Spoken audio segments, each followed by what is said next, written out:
Look at you, look like the Memorex guy. Turn a fan on him. Okay, we are live, and this is the Flying Circle. I'd like to welcome everybody. My name is Mike Elgan. On this Flying Circle is the legendary Bones Brigade. So here's what's happening. We have a movie premiere in Santa Barbara. This is a West Coast premiere for the Bones Brigade at the Santa Barbara International Film Festival. Nowadays you can see professional skating all over the place. You see skate parks in every town. It's just a massive global phenomenon. In the 70s, Stacy, when you were a pro skater, none of that existed, right? I mean, there was just swimming pools and sidewalks, and it was kind of an outlaw rebel kind of Well, the thing is, it had become popular very briefly in the 60s for 2 years, and then it completely died out. When I grew up skateboarding, I didn't know if anybody outside of my own community skateboarded anywhere on the planet. It was like growing up on the moon. And if we did see other skateboarders, it was like seeing a tribe from like a faraway mountain or a valley. And it wasn't until 74, 75 when the wheel was invented that it gave other kids all over the country a chance to get involved in this sport. And hence you have these guys, you know, here. They came of age when skateboarding was just starting to itself come of age. And these guys they were given the opportunity to step up and become some of the greatest architects of skateboarding, because when they started it, it was such a blank canvas. You have people like Rodney, who invents in 1983 the Flatland Ollie, which will turn out to be later on in the decade the most important trick in skateboarding. Sure. You have Mike McGill in 1985 inventing the 540 or the McTwist. So they invented some of the most revolutionary maneuvers really early on in skateboarding's history, at a time when it was, you know, there was maybe 1,000 kids in the country that were doing it, 2,000 kids. That's incredible. And what's it like to walk down the street and see a pack of skaters doing tricks you invented when you were their age? Rodney? It's a sense of pride. To a greater degree, it's a sense of connection that you feel you contributed. Most skaters, I think, have a tendency to feel a little like outsiders. We don't play team sports. We do what we do alone.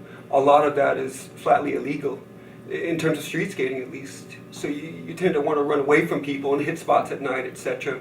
And so when you roll around and you see people doing what you do in the magazines and those references toward you, it's this incredible feeling of connectedness.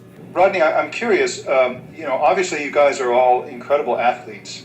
In your case, Rodney, do you consider yourself more of an athlete or more of an artist? Thank you. The way skateboarding is, yes, we all have to have certain skill sets when it comes to, you know, good balance, a degree of toughness, etc. But I think what it is more the degree to which you stand out as an individual, how strongly you individuate yourself by what you do. That comes more from I guess what you'd call an artist from that perspective. It's more of a form of expression than anything else.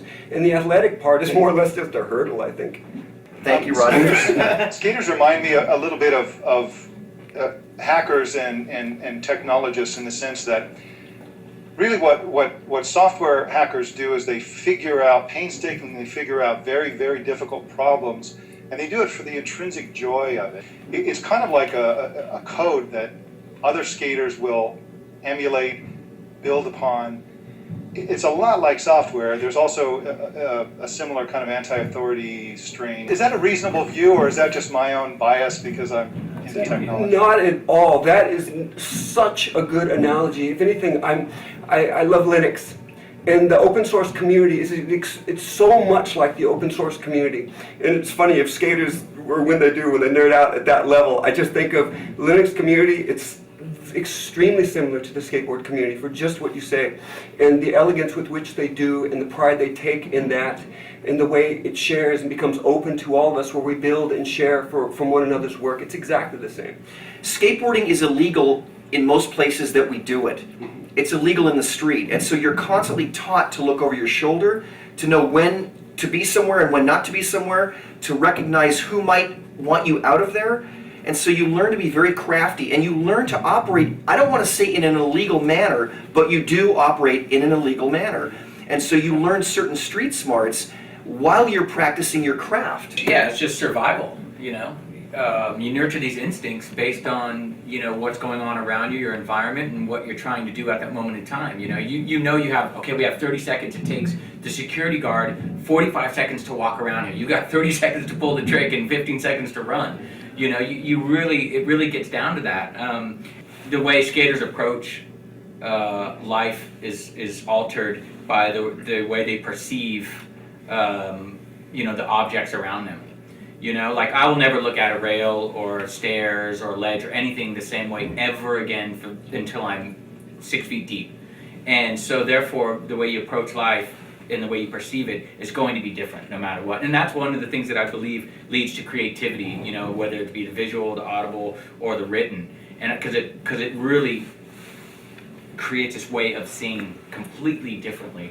How are kids today different? Because you mentioned that, you know, street skaters are skating on surfaces not designed for them, but a lot of kids today have surfaces that are designed for them. And do they grow up with a different mentality, do you think? It's much more available to them now than it was to us. I mean, we really had to search out, you know, being pool skaters, originally we had to search out empty swimming pools and the very limited number of skate parks that were dwindling before our eyes as we were getting into it. So now they know that those facilities are available to them, say skate park facilities. They know the spots to skate. They know that they're going to have other friends that will be skating there as well. So many more people speak their language than, say, for us, most of us here, we went to high school as complete outcasts. No one spoke your language. No one identified with what you did. And now there are plenty of kids that do that. So there's a more sense of a belonging. Many of you guys are still pro skaters, right? They all are. How do you pull that off? As I understand it, in Stacy's day, it was like a couple of years, and then that was the end of, you know, you're not a teenager anymore, so now it's time to become a award-winning filmmaker or something. So how do you manage to have a, you know, continue to be a pro skater? Well, I think it goes back to what Rodney said, is if it is only athletics, then the younger guy will take you out. But if you have a creative mind, then you're going to constantly come up with things that are still catching someone's eye or thought. And if you can do that, then you can still have a position in skateboarding. A lot of people who have seen the film say that although it takes place in the skateboarding world, it's a story that transcends the sport. I think that's kind of why I and maybe some of the other guys really hounded Stacy to make this thing, because it was going to be made, or a story about the 80s was going to be made, or a story of people were talking about it, and I know the footage was going to get used up and other people wanted to do it, and we were just, Stacy's the only one that we thought wouldn't just tell the story of skateboarding. We wouldn't have opened up nearly as much to anyone else but Stacy, so the fact that he was so deeply embedded in the story, and that we trust him and we trust how he's going to interweave all of our stories together, you know, that's the only way you're going to get a truly open, honest conversation with any of us. You know, what are you working on right now? What are the projects, either you know, professional business, philanthropic, or otherwise? I actually spent a lot of time just nurturing my friendships and hanging out with my wife and trying to change something infrastructural to my skating, so I can look at it with fresh eyes. And hopefully I understand that you late in your life you're switching your stance. Yeah, that's an endeavor again. It's an infrastructural change brought about by medieval means.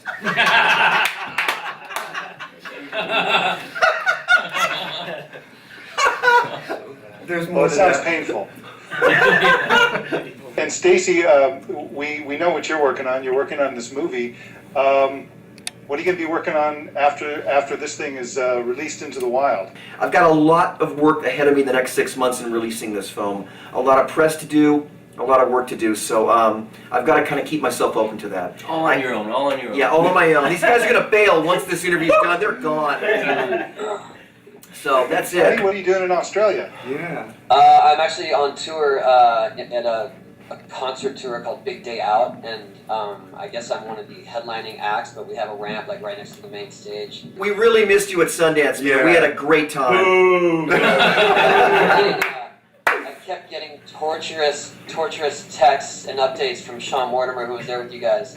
Well, congratulations on this movie, and congratulations on all of your successes and everything else. And thank you so much for taking the time to do this hangout with us. And again, you guys are legendary, and I wish you all the best. And I hope this movie is a ginormous success. Thanks for having us on. Thank you.